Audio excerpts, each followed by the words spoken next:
Snow fell slow and quiet over the forgotten town of Willow Creek, the kind that seemed to hush even the wind. It blanketed the roofs, the old saloon sign creaking in the breeze, and the muddy tracks where horses once ran.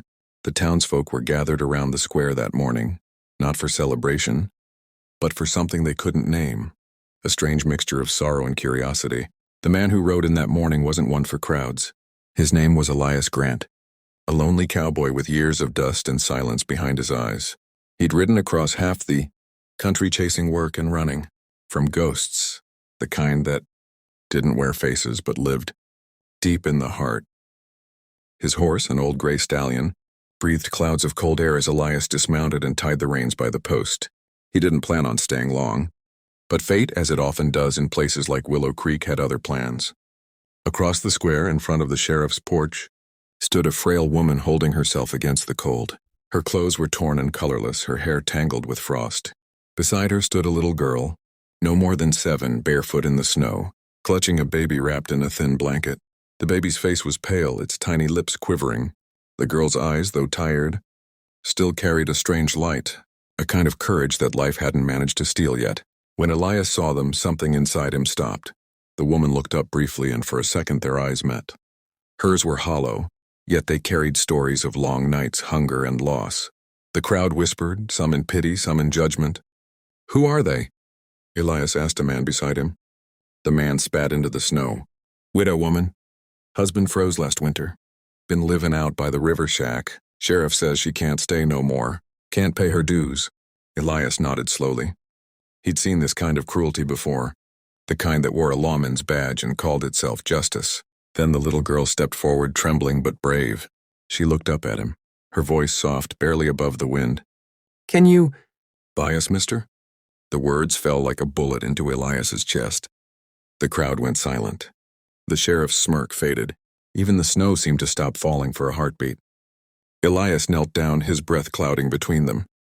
"What did you say, sweetheart?" She clutched the baby tighter, her lip trembling. "Mama said, we ain't got nowhere to go. Nobody wants us. But you look kind. She said maybe you got a place.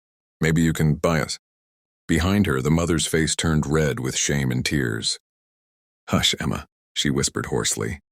"Don't say that." But Elias couldn't move, couldn't even speak. His mind flew back to a winter long ago, another hungry child, another home that turned him away. He remembered the woman he once loved, the one he lost when the fever came. He remembered promising himself never to care again. Yet here he was, and standing in the snow, looking at a little girl asking to be bought like cattle. He stood up slowly, his gloved hand brushing the snow off his coat. "Where's your home, ma'am?" The woman swallowed hard.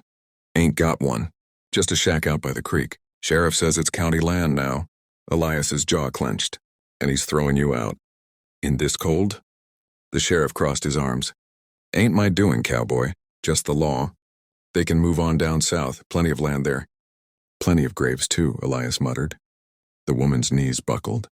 The baby started crying at a weak, desperate sound. Elias stepped forward before he even realized it. He took off his long brown coat and draped it over the girl's shoulders. It nearly swallowed her whole, but she held it like treasure. "Keep that," he said softly. The girl looked up at him with eyes shining like melted snow. "You're real kind, mister." He didn't answer. He just turned toward the sheriff. "How much they owe?" The sheriff blinked. "What?" "You said dues." "How much?" $2.50. Elias reached into his coat pocket, pulled out his last few coins, and dropped them in the sheriff's hand. "Then I reckon their debt's paid." The sheriff frowned.